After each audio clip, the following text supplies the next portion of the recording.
Bonjour, bonjour à tous. Nous vous saluons dans le beau nom de Jésus-Christ. Nous sommes heureux d'être là encore aujourd'hui avec vous. Merci de nous accueillir chez vous en cet instant pour célébrer notre Dieu.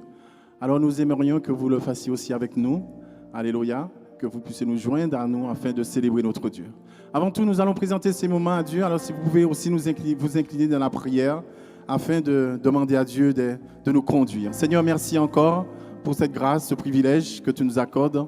Seigneur, d'être là encore avec tous ceux qui sont derrière leurs écrans pour te célébrer, pour te rendre grâce et gloire. Seigneur, rien ne doit nous arrêter, rien ne doit nous en empêcher, parce que tu vas au-delà de toutes choses, Seigneur mon Dieu.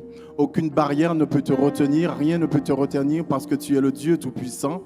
C'est pour cela, Seigneur, que nous nous tournons vers toi en cet instant pour te dire à toi toute la gloire, tout l'honneur, toute la puissance, la reconnaissance de nos cœurs et tous nos remerciements. Nous voulons te dire, Seigneur, que dans ces moments difficiles, Seigneur, nous savons que nous pouvons tourner nos regards sur toi parce que tu es là. Tu es là pour nous conduire, pour nous assister. Et nous voulons te dire aussi, Seigneur mon Dieu, que rien ne nous séparera de cet amour que tu as manifesté pour nous à la croix de Golgotha. Nous te bénissons, Seigneur mon Dieu, qu'au travers de ces chants, nous puissions te célébrer, qu'au travers de ces chants, nous puissions te réjouir et que toute la gloire te revienne. Seigneur, merci encore. Alléluia. Rien, Seigneur, rien ne me détournera de ton amour. Alléluia. Il durera jamais. Cet amour me guide chaque jour. Seigneur, alors donne-moi de tenir ferme et d'avoir toujours les yeux fixés sur toi seul. Je compterai sur toi parce que tu es l'Éternel qui ne change pas. Rien ne saurait me détourner de ton amour. Alléluia. Alors chantez avec nous de tout votre cœur. Alléluia. Alléluia. Rien ne saurait me détourner de ton amour, il durera jamais. Et guide mes pas chaque jour, je tiendrai bon. Je compterai sur toi.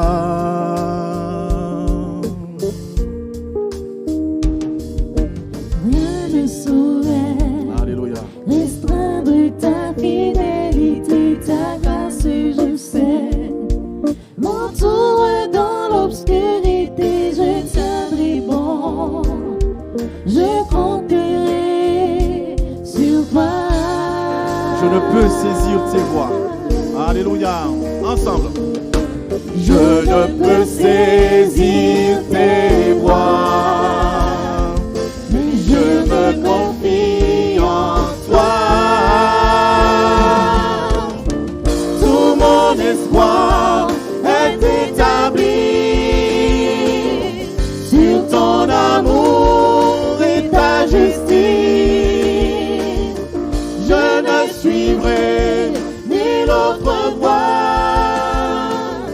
Je me confie, m'appuie sur toi. Je tiendrai bon. Je compterai sur toi. Amen. Tu es celui qui est là, fidèle. Quand la tempête vient souffler, tu es l'abri de tous ceux qui se confient en toi. Nous allons le proclamer. Alléluia. Alléluia. Toi mon abri, quand la tempête vient souffler, tu es mon abri. Amen. Et quand survient l'adversité, je tiendrai bon. Je compterai sur toi.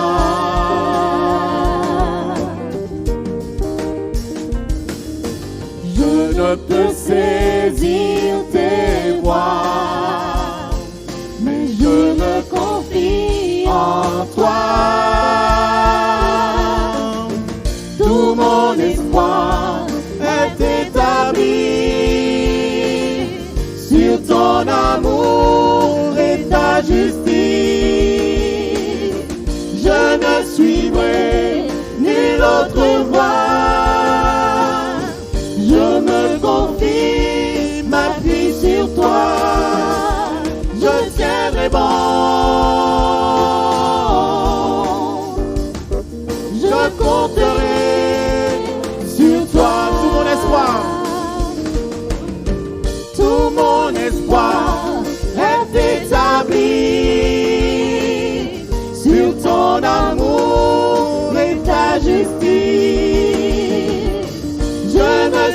suivrai nulle autre voie. Je me confie, m'appuie sur toi. Je tiendrai bon. Je compterai sur toi.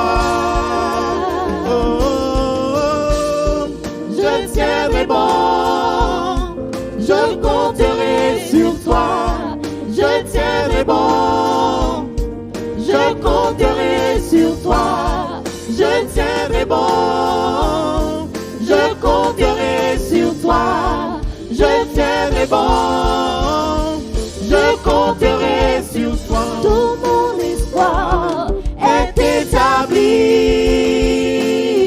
sur ton amour et ta justice. Je ne suivrai nulle autre voie. Je me confie, m'appuie sur toi.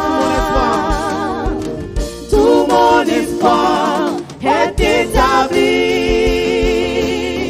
sur ton amour et ta justice. Je ne suivrai nulle autre voie. Je me confie, m'appuie sur toi. Je tiendrai bon. Je compterai sur toi. Amen. Nous pouvons compter sur notre Dieu. Amen. Il est fidèle, il ne change pas et son amour durera toujours. Même lorsque les mots nous manquent, nous pouvons compter sur lui avec nos faibles mots. Nous pouvons lui dire, Seigneur, tout ce que nous avons dans notre cœur. Amen. Alléluia. Amen. Comment expliquer un si grand amour? Un si grand amour manifesté à la croix de Golgotha pour moi, pour toi, pour nous, pour chacun de nous. Alléluia. Un amour si puissant. Oh Seigneur, mes mots sont si petits. Mais entends le cri de mon cœur. Entends les paroles qui sont les mots qui sont plus profonds de mon cœur. Alléluia. Jésus.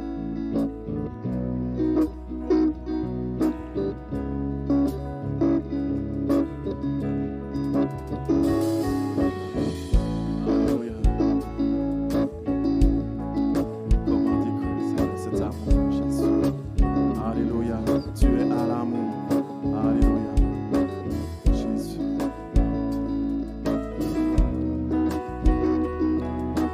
Comment expliquer? On y va. Ensemble. Comment expliquer et comment décrire un amour si grand, si puissant que rien ne peut le contenir. Tu sais mes espoirs, Seigneur. Tu sais mes espoirs, Seigneur, tu sais mes craintes. Tu sais tout de moi. Et mes mots sont bien trop petits pour dire tout l'amour que j'ai pour toi. Alors entends mon cœur, Seigneur. Alors entends mon cœur, mon esprit qui te loue, en chant le chant d'amour d'un enfant racheté.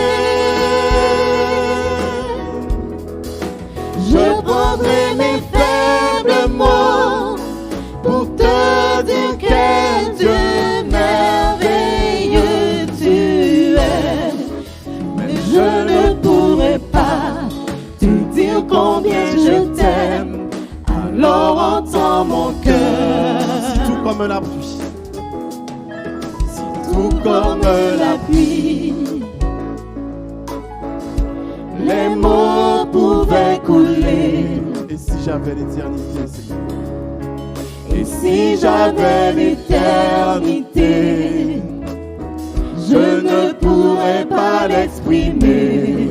Mais dans les battements de mon cœur, tu Mais entendras. dans les battements de mon Alléluia. Tu cœur, entendras toujours, Seigneur. Merci pour la vie. Alléluia. tu entendras toujours.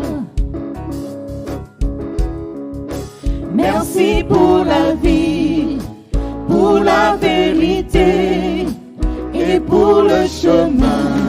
Alors entends mon cœur. Alors entends mon cœur, mon esprit qui te loue.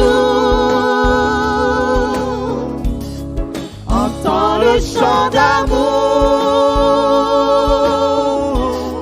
d'un enfant racheté.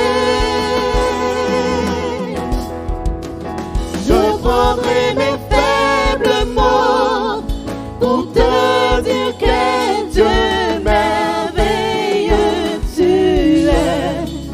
Mais je ne pourrai pas te dire combien je t'aime. Alors entends mon cœur. Alléluia. Entends, Seigneur, nos cœurs. Entends, Seigneur, le cri de nos cœurs. Nous avons besoin de toi, Seigneur. Dans ces temps difficiles, nous avons besoin de toi, Seigneur. Alors aide-nous à garder les yeux fixés sur toi, Seigneur. Alléluia. Sur toi et sur toi seul. Ne pas regarder à la situation qui nous entoure, mais sur toi seul qui sais toutes choses. Alléluia. Tu sais nos espoirs. Alléluia. Seigneur, tu sais nos craintes. Et nos mots sont bien trop petits pour dire tout l'amour que nous avons. Entends nos cœurs. Alors entends nos cœurs, nos esprits qui te louent. Entends le chant d'amour de tout est racheté. Nous prendrons nos faibles mots pour te dire que Dieu merveilleux tu es. Non, nous ne pourrons pas te dire tout notre amour. Alors entends nos cœurs. Alors entends nos cœurs, Seigneur. Alors entends nos cœurs, nos esprits qui te louent. Entends le chant d'amour de tout est racheté. Nous prendrons nos faibles mots pour te dire que Dieu merveilleux tu es. Non, nous ne pourrons pas te dire tout notre amour. Alors entends nos cœurs. Non, nous ne pourrons pas, Seigneur. Non, nous ne pourrons pas te dire tout notre amour. Alors entends nos cœurs. Non, nous ne pourrons pas, Seigneur. Alléluia. Non, nous ne pourrons pas te dire tout notre amour. Alors entends nos cœurs.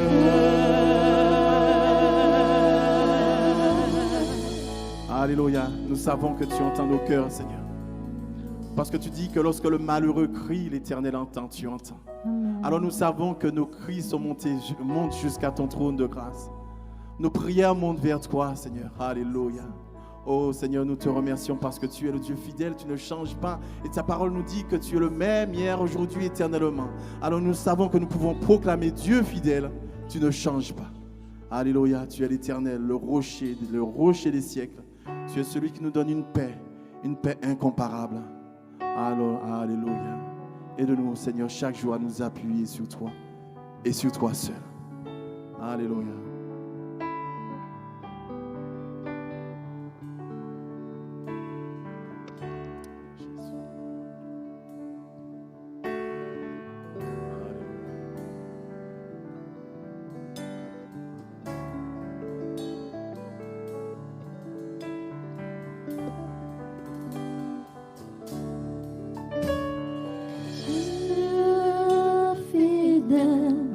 Tu ne changes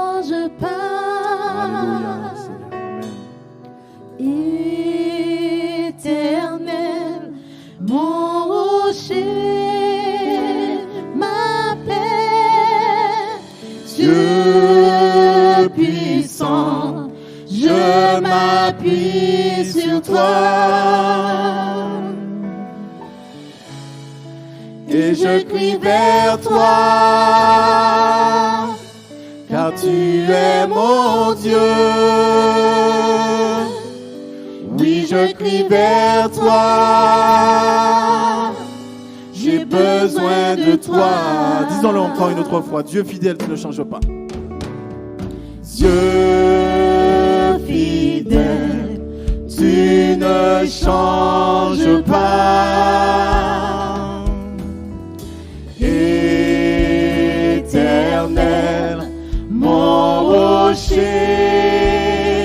ma paix, Dieu puissant, je m'appuie sur toi. Et je crie vers toi, car tu es mon Dieu.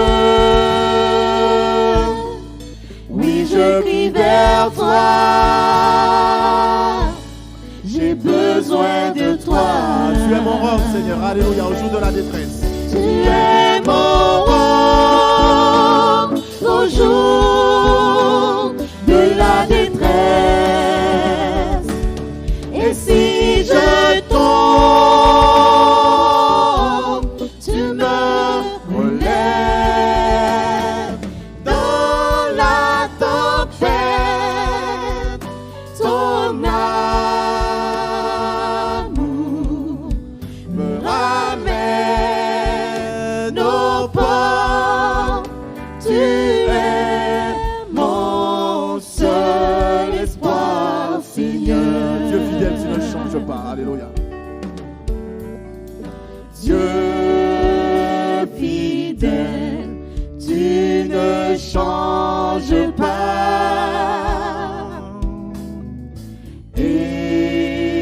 Éternel, mon rocher,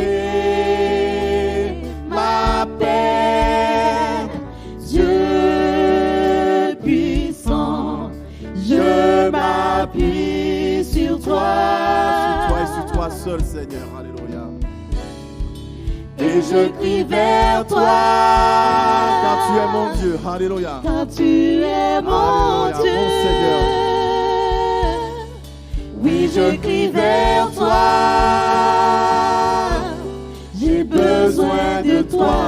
Tu es mon roc, Seigneur. Alléluia. Tu es mon roc au jour de la détresse. Et si je Alléluia. tombe, Tu es celui qui me relève, tu Alléluia. Oui, me Jésus. Dans la tempête, tu es relèves là, Seigneur. dans la tempête. Ton amour me ramène toujours au Ton port. amour me ramène au port. Tu es mon seul espoir, Seigneur. Tu es mon roc, Seigneur. Tu es mon roc au jour de la détresse. Et si je tombe, tu me relèves dans la tempête. Ton amour me ramène au port. Tu es mon seul espoir, Seigneur. Disons-le ensemble. Disons-le ensemble. Tu es notre seul espoir, Seigneur. Alléluia. Qui d'autre que toi peut nous mener à bon port, peut nous conduire à bon port? C'est toi seul, Seigneur. Alléluia. Alors nous sommes heureux encore, Seigneur, de t'appartenir. Nous sommes heureux de t'avoir rencontré. Nous sommes heureux de t'avoir dit oui, oui à Jésus. Alléluia. Et puisque nous sommes réconciliés, justifiés, réconciliés, nous sommes heureux de pouvoir vivre ta présence. Alléluia. De pouvoir te célébrer, Seigneur. Alléluia. Et dans les moments difficiles, de pouvoir compter sur toi, Seigneur. Alléluia. Parce que tu es le Dieu infiniment grand, infiniment bon. Seigneur, merci, merci. Oh Dieu, tu es grand, alléluia. Tu vis dans toute ta splendeur, alléluia, dans toute ta majesté et dans toute ta gloire, alléluia. Oh Seigneur, merci, merci, quelle joie et quel privilège de t'appartenir. Seigneur, c'est ce que nous voulons communiquer aussi à tous ceux qui ne te connaissent pas. Ce privilège de rencontrer Jésus-Christ, alléluia, de pouvoir vivre la présence de Dieu en Jésus, alléluia. Seigneur, que celui ou celle qui est là, qui ne te connaît pas et qui entend, Seigneur, ces paroles, ces chants, Seigneur, que véritablement son cœur s'ouvre à toi. Son cœur s'ouvre à toi et qu'il dise oui à Jésus-Christ pour faire partie du peuple justifié, réconcilié. Alléluia. Seigneur, merci. Le roi dans sa splendeur, alléluia. Vêtu de majesté, toute la terre se réjouit, alléluia. C'est pour cela, Seigneur, que nous voulons nous réjouir chaque jour dans ta présence. Alléluia, Jésus. Alléluia. Alléluia, Jésus.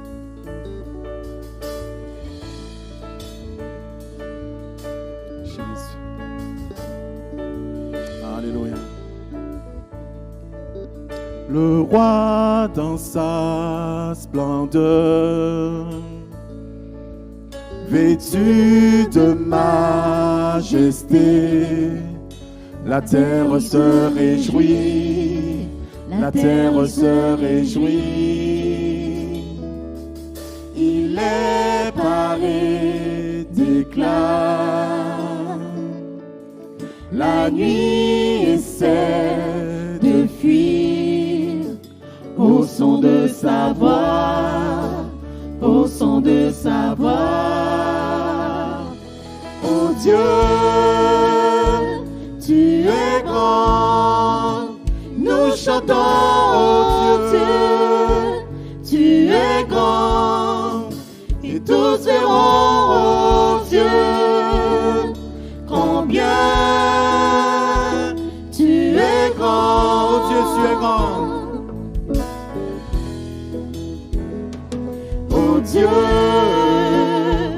tu es grand, nous chantons, oh Dieu, tu es grand, et tous verront, oh Dieu, combien tu es grand. Car d'âge en âge il règne, car d'âge en âge il règne. Les temps sont dans sa main. Les temps sont dans sa main. Commencement et fin.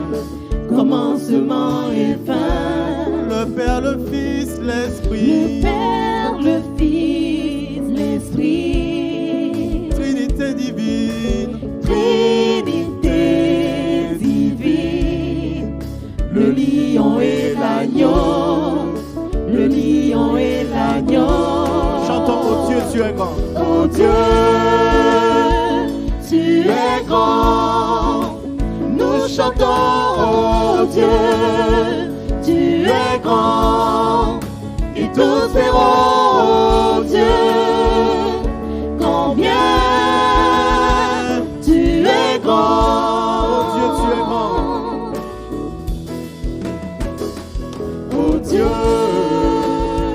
tu es grand, nous chantons, oh Dieu, tu es grand, et tous verront, oh Dieu, combien tu es grand, le plus grand des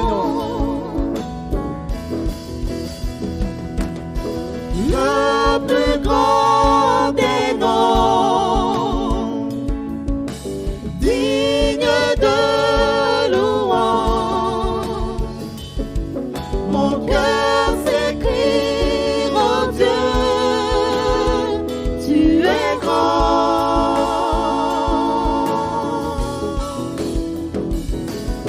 le plus grand des noms. Digne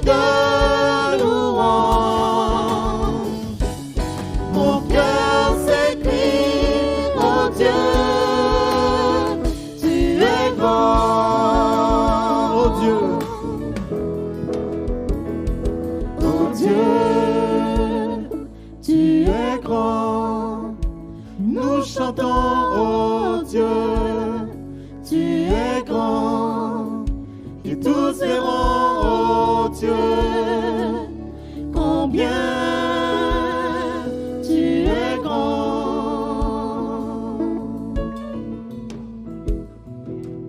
Oh Dieu, tu es grand. Nous chantons, oh Dieu, tu es grand. Et tous verront, oh Dieu, combien tu es grand.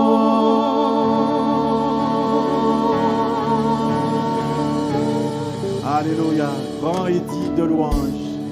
Grand et digne d'adoration, c'est notre Dieu. Alléluia. Seigneur, merci. Alléluia. Que toute la gloire soit pour toi, Seigneur. Alléluia. Nous ne cesserons de te célébrer. Nous ne cesserons de te donner gloire. Nous ne cesserons de te dire merci, Seigneur. Merci pour tout ce que tu as fait. Merci pour tant d'amour, tant de bonté, tant de fidélité. Merci pour tant de compassion, alléluia, à notre égard. Merci parce que tu es amour. Alléluia. Et nous te remercions. Et nous te disons merci, Père. À toi toute la gloire. Maintenant et pour l'éternité, au nom de Jésus, par le Saint-Esprit. Amen. Amen. Je dis un grand amen. Et je pense que vous qui nous regardez, vous approuvez, vous dites exactement la même chose, qu'il en soit ainsi, alléluia, Dieu soit béni, car il est toujours agréable et merveilleux pour chacun d'entre nous de pouvoir venir dans sa présence et de lui exprimer avec une grande liberté celle que nous accorde le Saint-Esprit, notre adoration, notre reconnaissance, parce qu'il est un Dieu vivant, il est un Dieu fidèle qui est à nos côtés et qui ce matin, vous qui êtes derrière votre écran et comme ceux qui sont avec moi ici, nous sommes peu nombreux certes, mais nous savons une chose, c'est que nous l'aimons, nous le servons, nous sommes heureux de le glorifier, de l'élever, que son nom soit béni et que ce matin encore, à travers ce message, eh bien que nous puissions dire comme Samuel jadis l'a dit. Samuel a entendu la voix de Dieu qui disait « Samuel, Samuel », mais il ne connaissait pas encore cette voix, il ne savait pas que c'était Dieu qui lui parlait. Alors, à un moment donné, bien sûr, le sacrificateur lui dit « Écoute, si tu entends encore cette voix, eh bien, dis-lui simplement « Je suis à l'écoute ».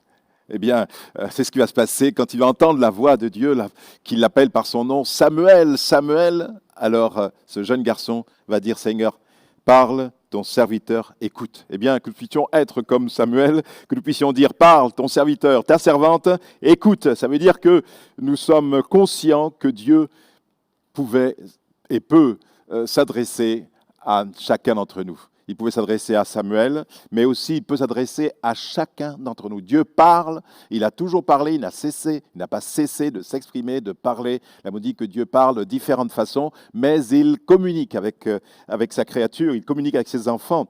Donc, je voudrais que ce matin, nous puissions nous aussi être conscients que le Seigneur a des choses à nous dire, à la condition, bien sûr, que nous soyons disposés et disponibles pour écouter. Voici l'affirmation de l'apôtre Paul aux chrétiens de Corinthe et qui dit « Aucune épreuve ne vous est survenue qui n'ait été humaine. Or, Dieu est digne de confiance. Il ne permettra pas que vous soyez mis à l'épreuve au-delà de vos forces.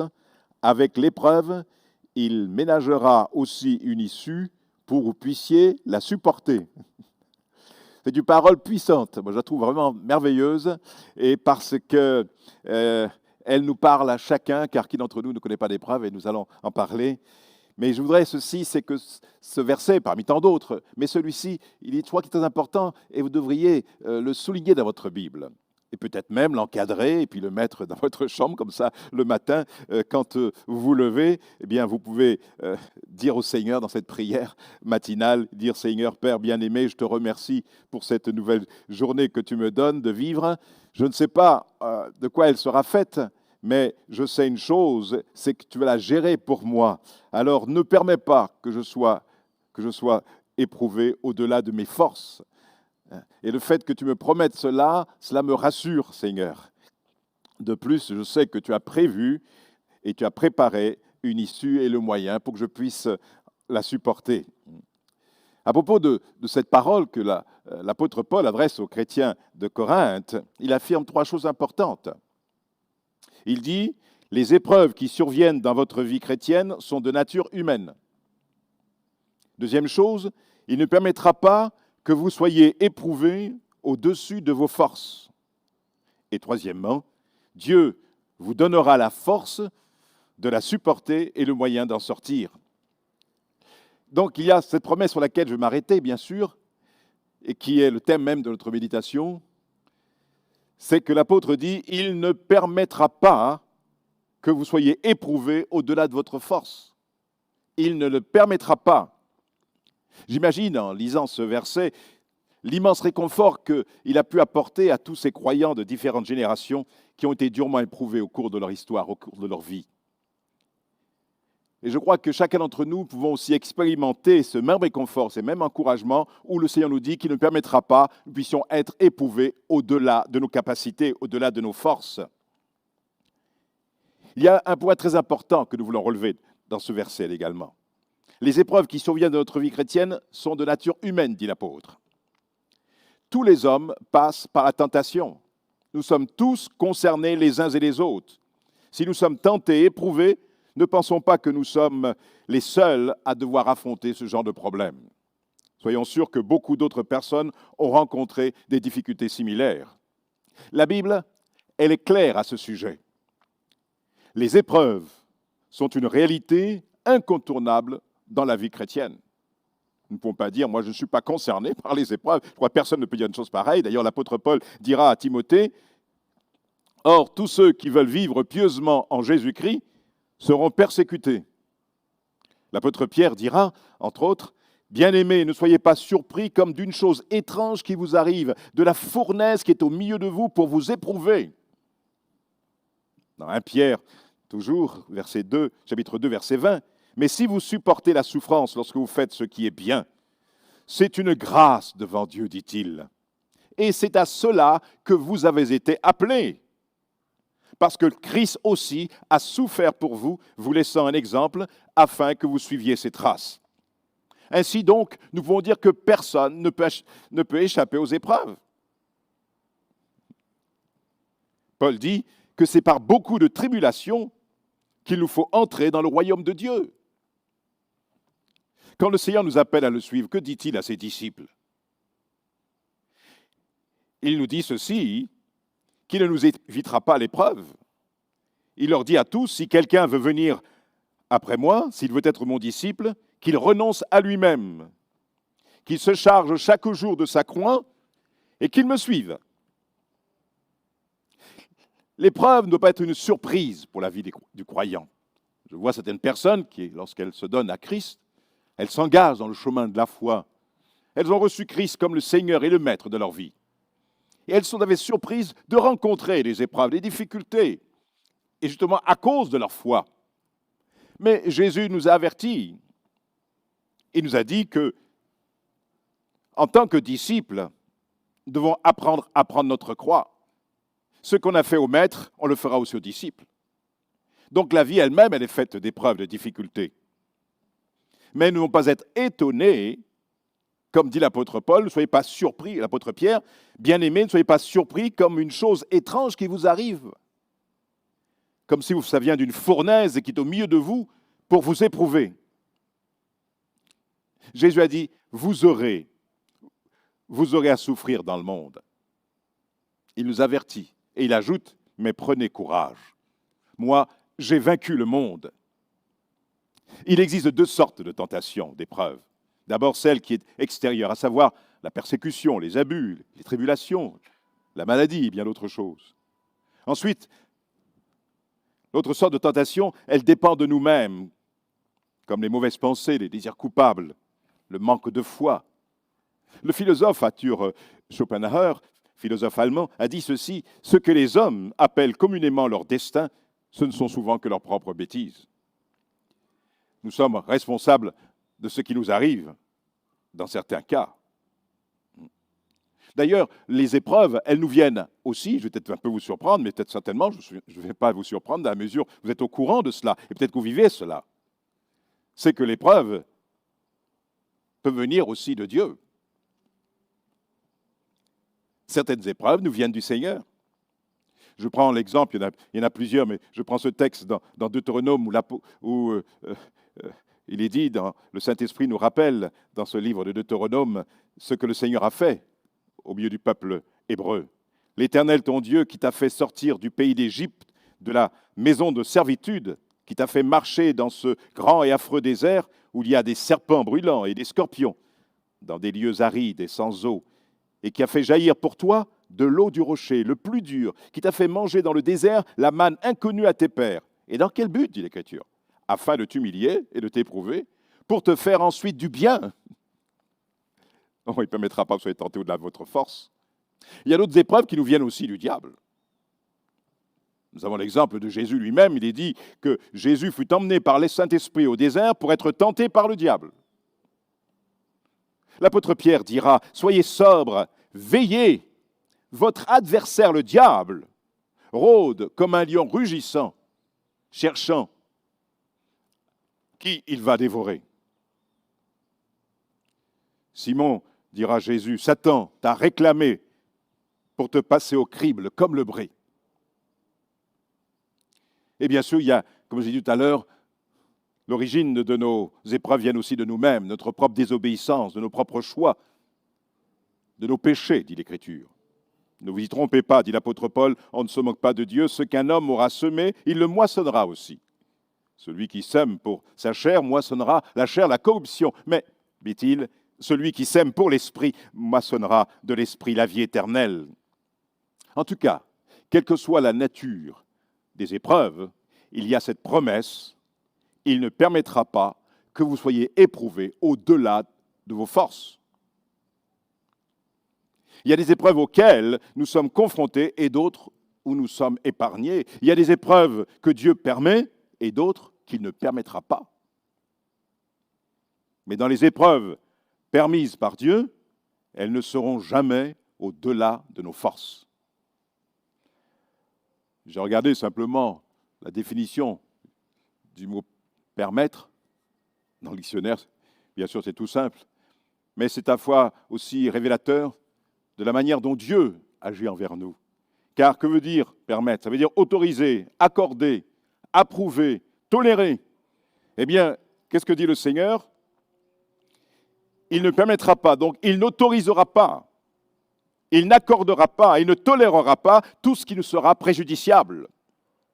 Je vous montrerai quelques exemples dans l'Écriture où le Seigneur n'a pas toléré, n'a pas accepté ceux qui auraient pu être néfastes pour son enfant. C'est pourquoi, mon frère, ma sœur, cher ami, ne sois pas dans crainte, toi qui espères dans le Seigneur et toi qui as mis ta confiance en lui, tu ne seras pas éprouvé au-delà de tes capacités. Mais même, nous le verrons, il trouvera un moyen, il a même déjà préparé un moyen pour que tu puisses en sortir. Il est dit, aucune arme forgée contre toi ne pourra te faire du mal. Quand Dieu dit non, c'est non. Toute arme, quelle que soit la nature de cette arme, quelle que soit sa force, quelle que soit sa puissance, quelle que soit sa nocivité, quelle que soit sa forme, eh bien cette arme dirigée contre toi, elle sera sans effet, dit le Seigneur. Pourquoi? Parce qu'il ne permettra pas. Vous pouvez lire cela dans Isaïe 54, verset 17.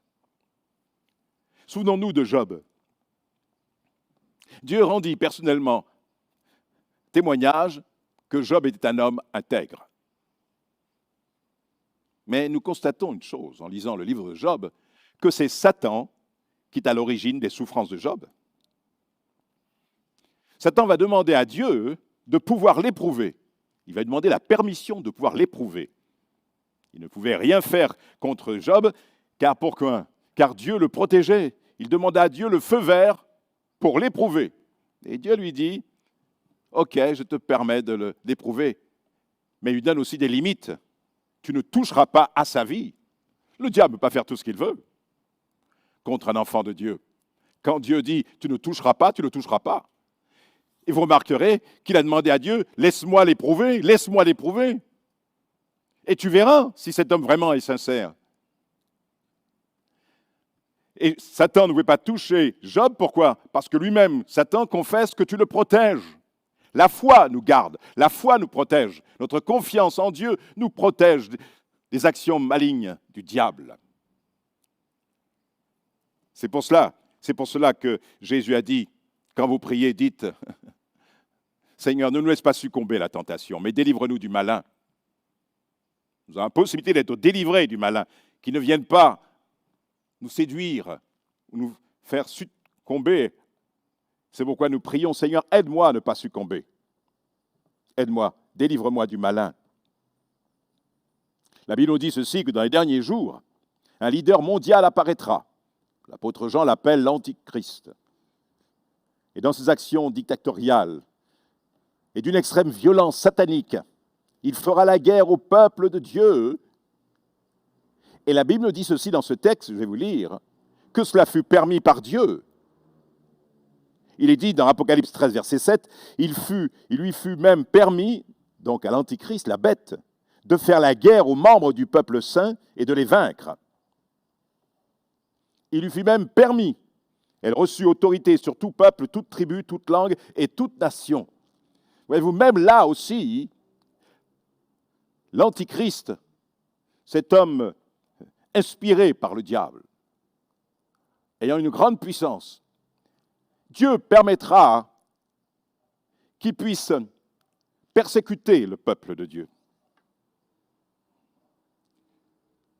Non pas l'Église, mais lorsque le Seigneur, quand l'Église sera enlevée, alors le peuple de Dieu, le peuple des saints, ceux qui croiront en lui en ce moment-là, le peuple juif aussi, certains qui se seront tournés vers Dieu, alors il leur fera la guerre. Dieu permettra, le Seigneur permettra cela. Il lui fut même permis de faire la guerre aux membres du peuple saint et de les vaincre. Donc quand le Seigneur dit, à travers la bouche de l'apôtre, qu'il ne permettra pas que nous soyons éprouvés au-delà de nos forces, cette promesse, elle élimine dans notre cœur, dans notre esprit, toute excuse que nous pouvons inventer pour justifier le péché dans notre vie. Oh, cette tentation est trop forte, je ne pourrais pas résister. Il est dit que Dieu ne permettra pas que tu sois tenté ou éprouvé au-delà de tes forces. Souvent, nous pensons que notre situation, elle est particulière, elle est unique. Comme si nous étions les seules personnes au monde à être accablées. Non, dit l'apôtre Paul, inspiré par le Saint-Esprit, la tentation que nous connaissons n'est pas surhumaine, dit-il. Et nous ne sommes pas les seuls à affronter. D'autres ont connu aussi ces mêmes épreuves, ces mêmes tentations, et ils l'ont vaincu. Comment? Par la force que Dieu donne. Nous ne pouvons pas dire non plus que c'est trop fort pour moi. Oh, pasteur, vous étiez à ma place, vous comprendriez combien cette tentation ou cette épreuve est insurmontable. Je ne peux plus la supporter. Et pourtant, notre texte est clair et formel. Dieu, dans sa fidélité, ne permettra pas que nous soyons tentés au-delà de nos forces. Et si nous cédons à la tentation, ce qui arrive malheureusement, il faut trouver la cause dans le fait que nous n'avons pas voulu accepter l'issue de secours que le Seigneur nous a proposé. Puisqu'il dit qu'il ne permettra pas, et puisqu'il nous dit dans la prière, lorsque nous prions, disons, Seigneur, ne nous laisse pas succomber à la tentation, mais délivre-nous du malin. Et Jésus a dit, demandez, vous recevrez. Si nous faisons cette prière, parce que nous croyons que Dieu entend, et nous croyons aussi que nous serons exaucés en retour. Donc si nous succombons, c'est parce que nous avons accepté de ne pas nous placer notre confiance en Dieu. Donc nous pouvons résister parce que Dieu ne permettra pas que nous soyons éprouvés au-delà de nos forces. Et une raison aussi pour laquelle il ne permettra pas que nous soyons éprouvés au-delà de notre force, c'est à cause de sa fidélité. L'Écriture dit que Dieu est fidèle. Il est dit, il est fidèle, il ne permettra pas que vous soyez tentés ou éprouvés au-delà de vos forces. Donc ça veut dire qu'il a même déjà préparé un moyen pour en sortir. Et il va vous en sortir. Vous devez le croire. Cette parole est annoncée parce que Dieu désire venir à votre aide. Il ne permettra pas, toi qui es enfant de Dieu, toi dont sa vie est entre ses mains, il gère ta vie. Je connais les projets que j'ai formés sur vous, dit Dieu. Et dans ces projets, il y a tout. Il y a les joies, il y a aussi les peines. Il y a les épreuves, il y a ce que tu vas rencontrer. Comme épreuve, comme difficulté, Dieu a tout pesé d'avance. Il sait tout ce que tu vas rencontrer. Et il sait une chose, c'est que tout concourra à ton bien. Je connais les projets que j'ai formés sur vous, dit Dieu. Ce sont des projets de paix, des projets d'avenir, des projets faits d'espérance. Ce ne sont pas des projets de destruction. Il y a quelqu'un qui est venu, dit Jésus, pour détruire. Il est venu pour égorger. Le diable, lui, quand il vient dans une vie, c'est pour la détruire totalement. Et nous en voyons les résultats dans bien des vies, dans bien des foyers. Tellement de meurtres, de violences aujourd'hui. Non pas qu'il y en a plus qu'hier, il y en a toujours eu dans le monde. Mais plus nous allons, dit l'Écriture, et plus les hommes deviennent violents. Le péché s'accroît. D'ailleurs, Jésus a dit qu'à la fin des temps, l'iniquité va s'accroître, l'injustice, la violence, le refus d'accepter l'autorité. Nous sommes vraiment dans des temps très particuliers. Il y a toujours eu ces choses, mais elles vont d'une manière croissante. Nous allons vers des choses qui, à un moment donné, nous ne pourrons plus maîtriser. Et l'Église, Jésus viendra chez son Église, et alors le péché aura toute sa place pour s'exprimer. Donc Dieu est fidèle, et parce qu'il est fidèle pour l'enfant de Dieu, il a déjà préparé même un moyen d'en sortir. Avec l'épreuve, il y a aussi la solution. Croyez cela et attachez-vous à cette promesse. Dieu respecte chaque promesse qu'il a faite. Il donne la délivrance dans chaque tentation à ceux qui lui font confiance. Être tenté n'est pas un péché, nous le savons, nous le disons. Mais succomber à la tentation est grave. Et Dieu nous donne la force de pouvoir résister et il nous donne le moyen de pouvoir nous en sortir. Et Christ est ce moyen. Christ est cette personne qui vient à notre secours.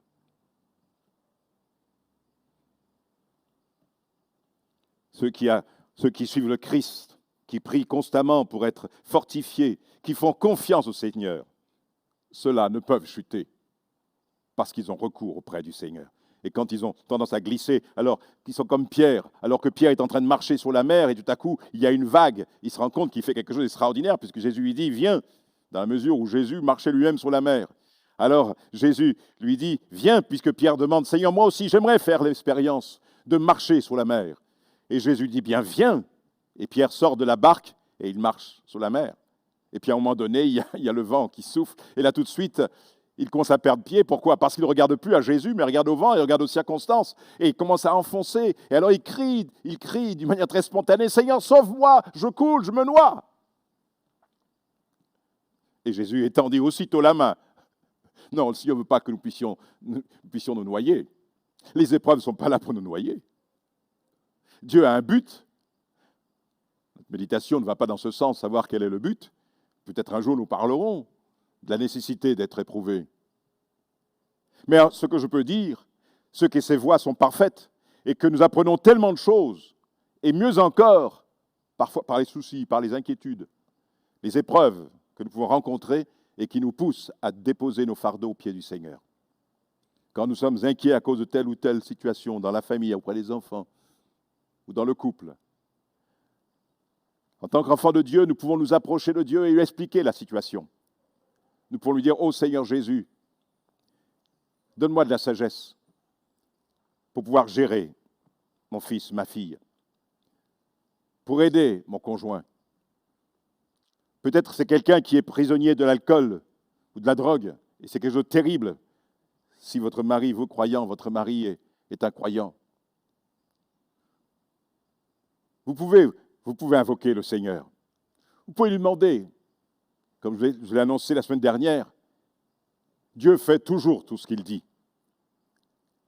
S'il nous a laissé sa parole et qu'il nous invite à le chercher, il dit dans sa parole, « Cherchez-moi et je viendrai vers vous. Je me serai trouvé par vous. » C'est parce que Dieu sait très bien que lui seul peut combler nos cœurs, peut enlever nos inquiétudes, nos soucis. Il est dit, déchargez-vous sur lui de tous vos soucis. Oui, Dieu agira puissamment. Dieu demeure fidèle à travers chaque épreuve, chaque tentation. Vous avez remarqué, il est dit qu'il ne nous permettra pas que nous puissions être tentés au-delà de nos forces. L'apôtre Paul nous montre ainsi que nous ne sommes pas tous égaux face à notre capacité de supporter l'épreuve. Cette capacité varie d'un individu à l'autre, d'une personne à une autre, d'un chrétien à un autre. Dieu ainsi connaît notre force, il connaît nos limites. Jésus n'a-t-il pas dit qu'il te soit fait selon ta foi? L'apôtre Paul dira que Dieu nous a donné à chacun une mesure de foi. Mais il y a un mal qui se trouve dans le cœur de l'homme, de chacun d'entre nous, c'est la comparaison. Nous connaissons tous ce proverbe, comparaison n'est pas raison. Et je prendrai l'exemple de Pierre. Il est écrit dans Jean 21, 18, Jésus dit à Pierre, oui, je te le dis, c'est la vérité. Quand tu étais jeune, tu mettais toi-même ta ceinture et tu allais où tu voulais. Quand tu seras vieux, tu étendras tes mains. Un autre te mettra ta ceinture et il te conduira là où tu ne veux pas aller. Par ces paroles, Jésus annonce à Pierre de quelle façon il va mourir et donner gloire à Dieu. Ensuite, Jésus dit à Pierre, toi, suis-moi. Jésus invite Pierre à le suivre, quel que soit son sort. Jésus annonce quand il sera quand il sera vieux, il offrira sa vie à Dieu. Il mourra martyr. Et Jésus dit, suis-moi. J'aimerais dire ceci, que parfois il nous arrive d'être vraiment dans l'incertitude et la peur quant à notre avenir. Et peut-être certains sont dans l'incertitude et dans la crainte, dans la peur concernant leur avenir. Mais si nous savons que Dieu contrôle tout, nous pouvons suivre Christ en toute confiance. Viens, suis-moi. Même si au bout du chemin, il y a le sacrifice. Mais Dieu donnera la force à Pierre dans ce moment difficile. Il ne manquera pas de secours et de soutien au moment où il offrira sa vie, puisque l'histoire nous raconte que Pierre fut crucifié par Néron. Et on raconte qu'il se trouvait indigne d'être crucifié comme Jésus l'a été. Il a demandé que la croix soit renversée. Il a été crucifié la tête en bas. Mais il l'a fait avec la force qu'il a pu recevoir. Il a suivi Jésus jusqu'au bout. Alors, Pierre vient d'apprendre par Jésus qu'il allait mourir martyr. Alors, en se retournant, il voit Jean, l'apôtre Jean. Et il demande à Jésus, qu'en sera-t-il pour Jean? Qu'est-ce qui va lui arriver? Comme Pierre, nous avons tendance à nous comparer aux autres, soit pour excuser ou justifier la faiblesse de notre engagement pour Christ, ou peut-être parce qu'il s'agit de mettre en doute la justice de Dieu, son équité. Dieu n'est pas équitable. Et lui, qu'est-ce qui va lui arriver à Jean? Moi, je sais que je vais mourir, martyr. Et lui alors? Et Jésus lui répondra, mais en quoi ça te concerne-t-il? Toi, suis-moi.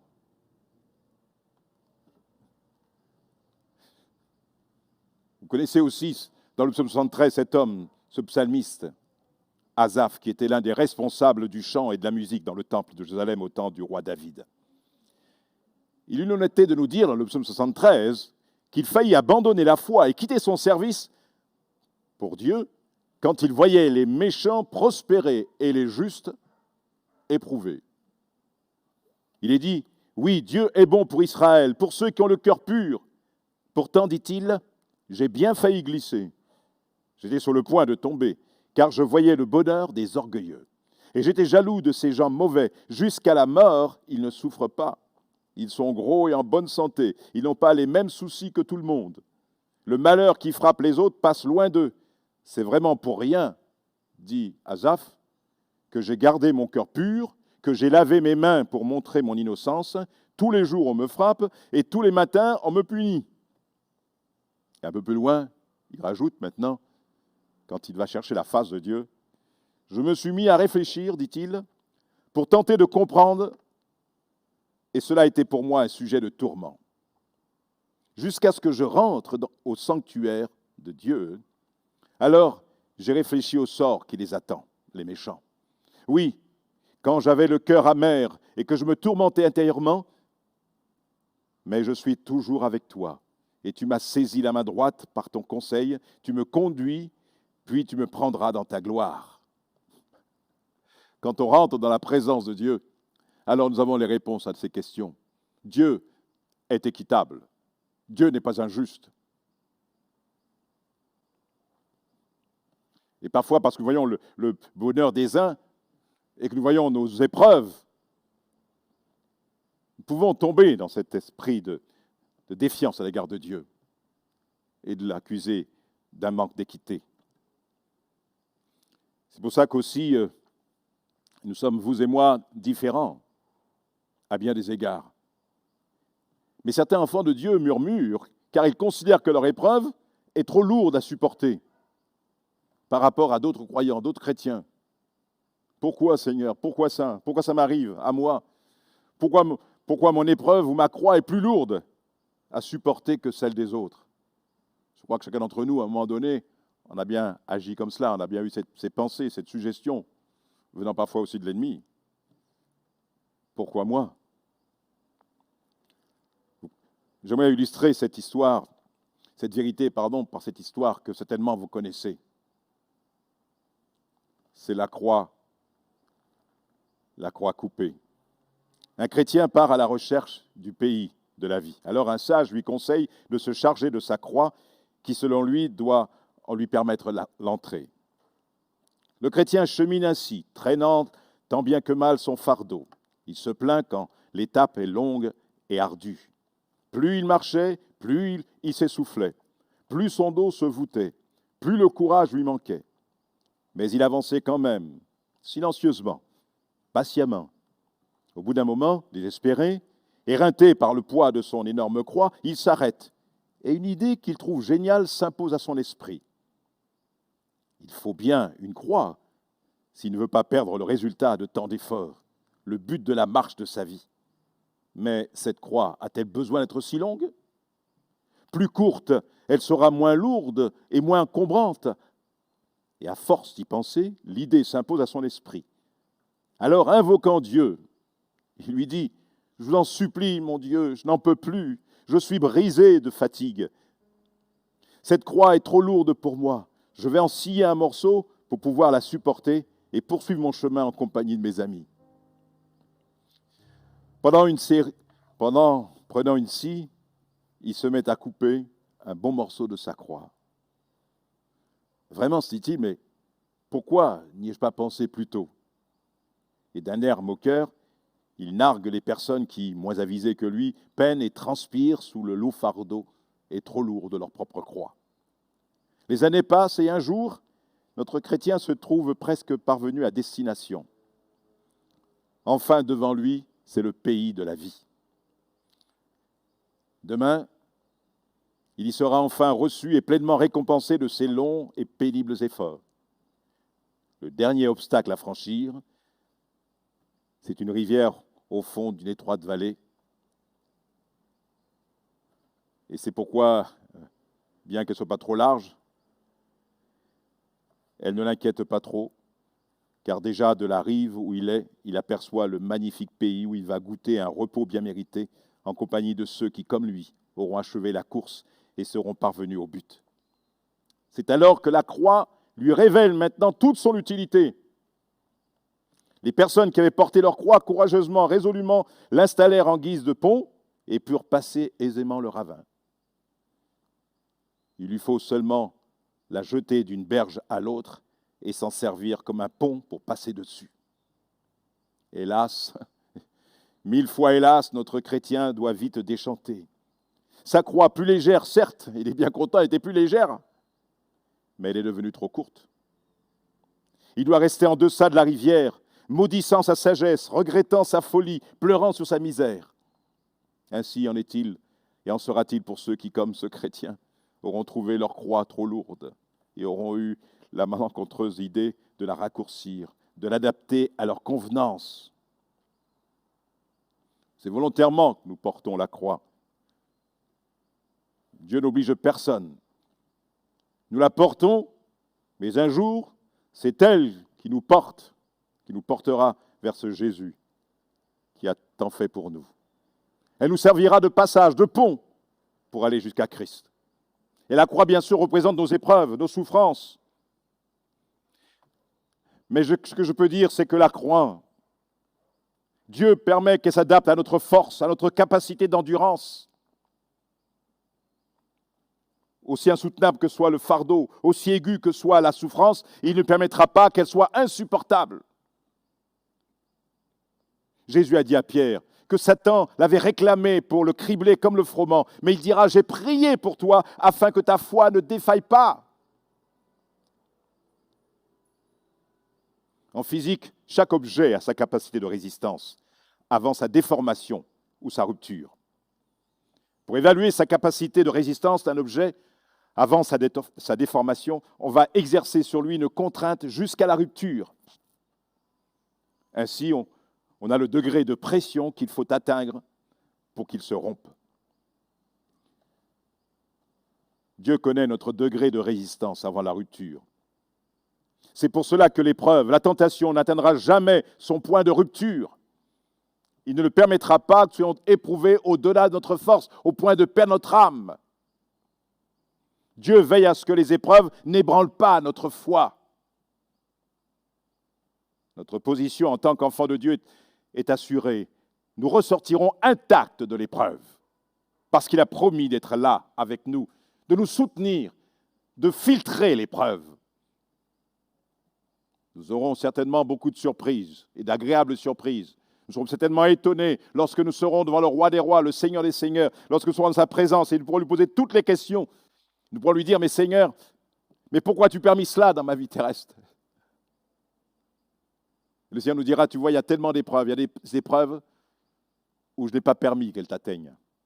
Il y en a d'autres que je les ai permises pour ton bien. Parce que je ne pouvais pas t'apporter telle grâce ou t'apprendre telle chose sans passer par cette épreuve.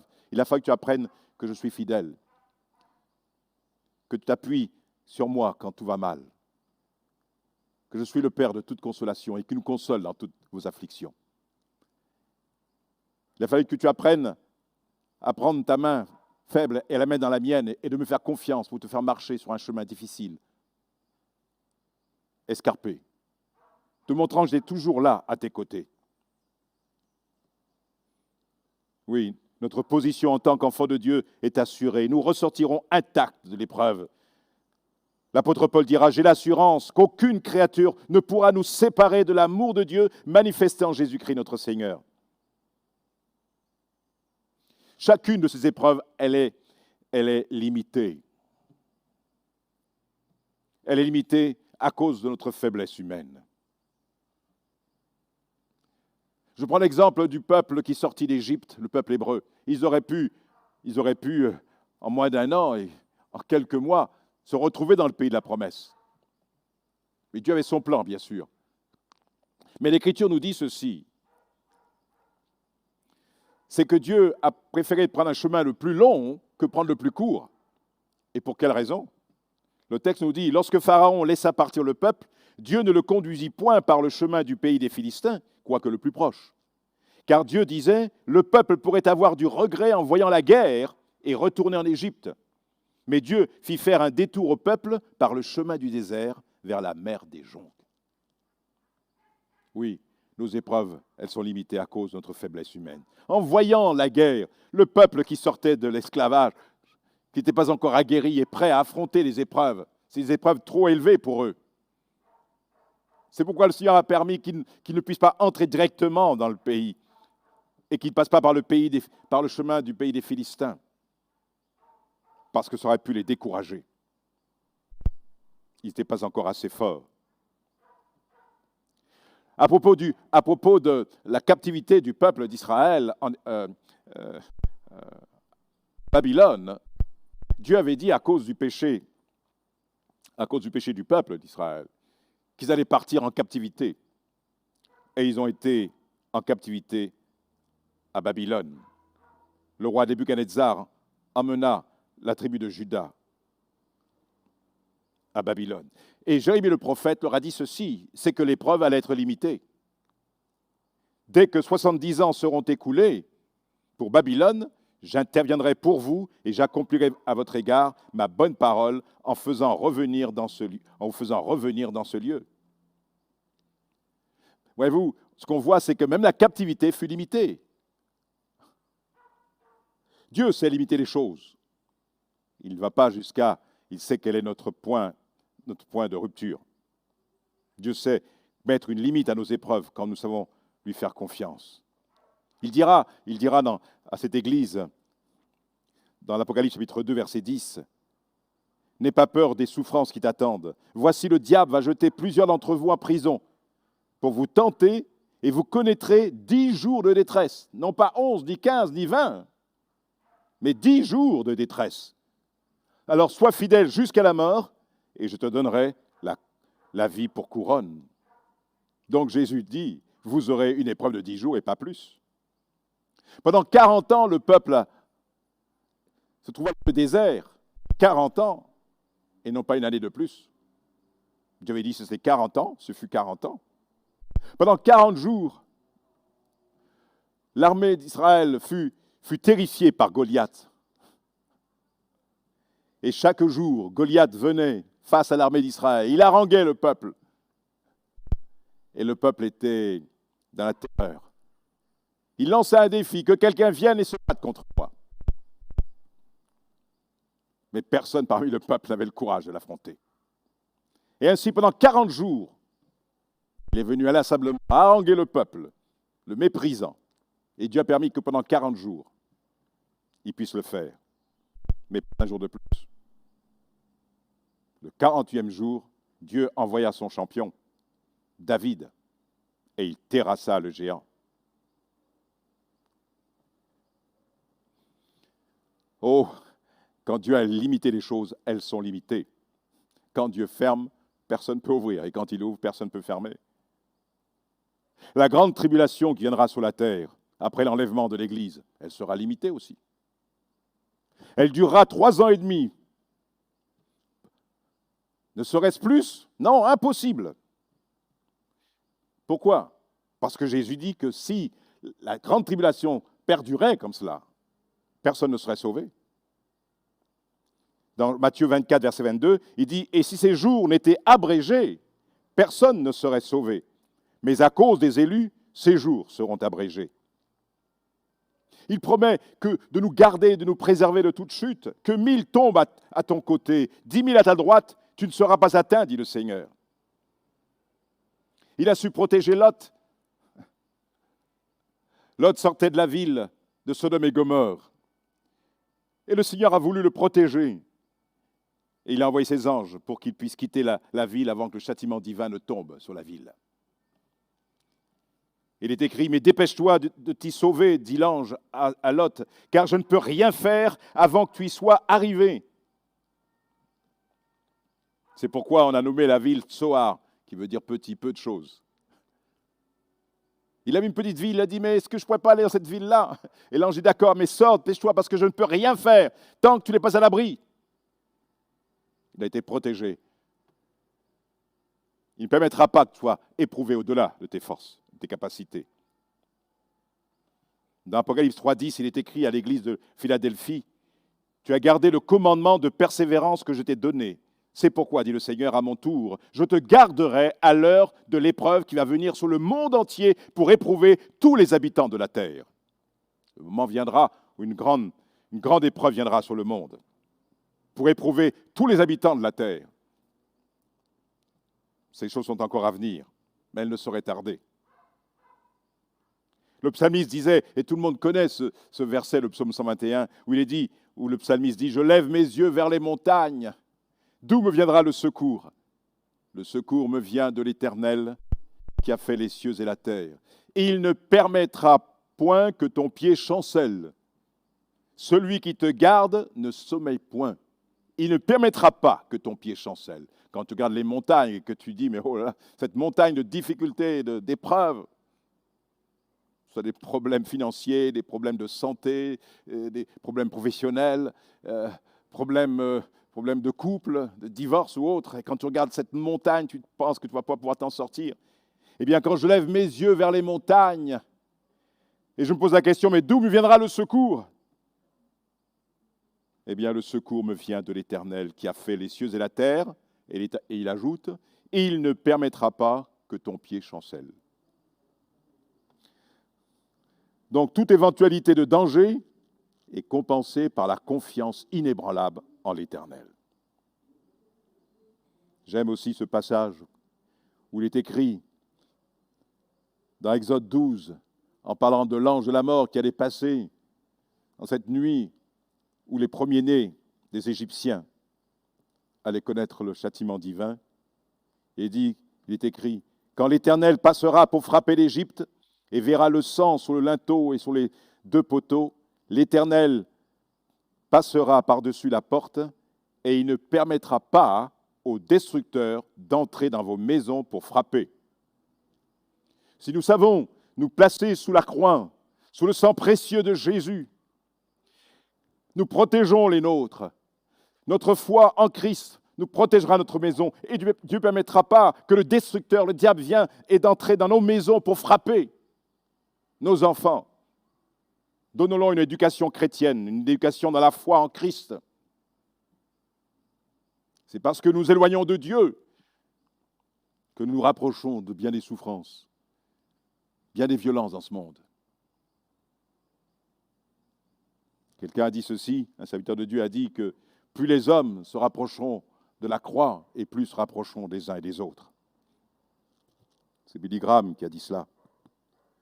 Et plus nous approcherons de la croix de Christ, cette croix qui est fédératrice, qui nous amène des uns et des autres, du nord, de l'est, de l'ouest, du sud, partout, nous pouvons devenir un en Christ.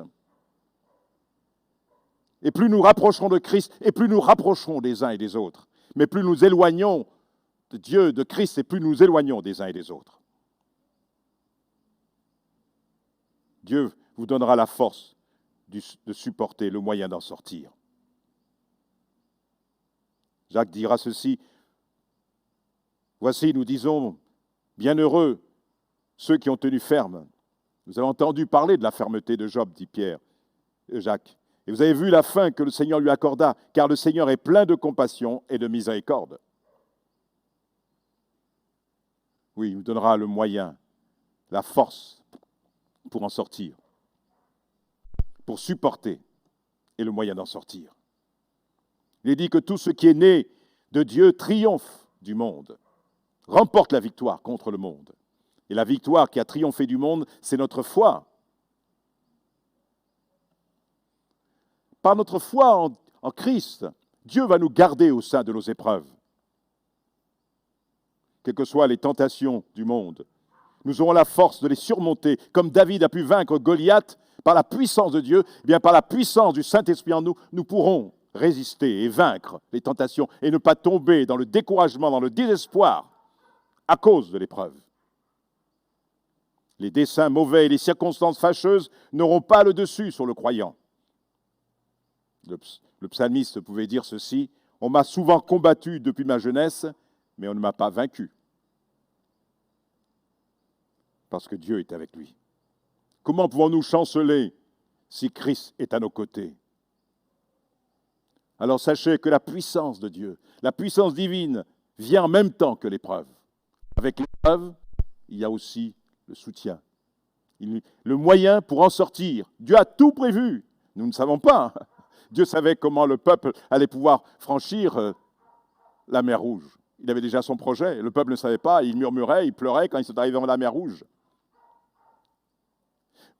Mais Dieu savait ce qu'il allait faire. Nous ne savons pas tout, mais nous savons que Dieu sait tout. Et il saura nous frayer un chemin là où nous n'en voyons pas. Alors ne crains pas. Ne sois pas dans la désolation à cause de ce qui t'arrive, ou de cette épreuve dont tu penses qu'elle est au-dessus de tes moyens, au-dessus de ta force, que ce soit la maladie ou l'accident, ou je ne sais quelle épreuve. Mais rappelle-toi en tant qu'enfant de Dieu, le Seigneur dit ceci, « Je ne t'abandonnerai point, je ne te délaisserai pas. » Il s'est engagé en mourant pour nous à la croix, il s'est engagé à nous soutenir, à prendre soin de nous. Ne nous décourageons pas face des épreuves que nous rencontrons. Dieu a son plan pour nous. Je voudrais que vous puissiez vraiment, de tout votre cœur, faire confiance à Dieu. Il ne permettra pas que ce diagnostic puisse arriver selon ce qui a été dit. Qu'est-ce qu'on a dit te concernant? Eh bien, sache que Dieu peut renverser les choses. que ce qui était prévu n'ait pas lieu. Dieu peut ramener aussi, je pourrais donner des exemples, Dieu peut ramener ton conjoint qui est parti. Dieu peut toucher son cœur là où il est. Dieu peut te relever. Mais il te donnera aussi la force pour supporter jusqu'à ce que tu en sois délivré.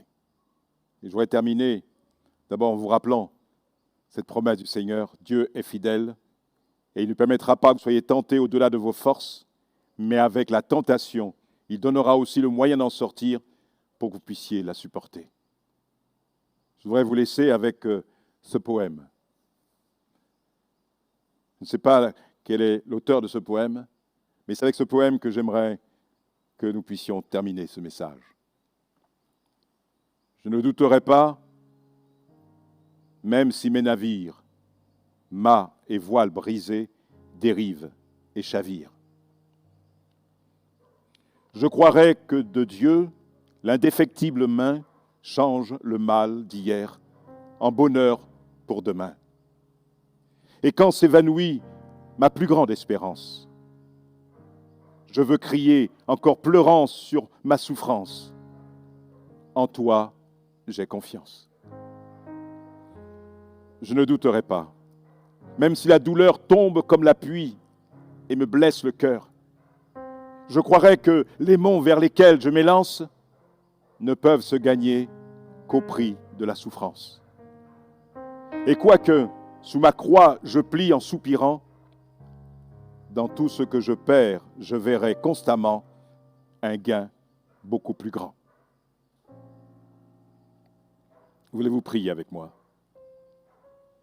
Tes paroles sont certaines et véritables. Tu es le Dieu qui est fidèle. Toi-même, tu es passé par bien des épreuves, Jésus. Et ta parole nous dit que tu es pour nous un exemple. Tu as laissé des traces pour que nous puissions y mettre nos pas.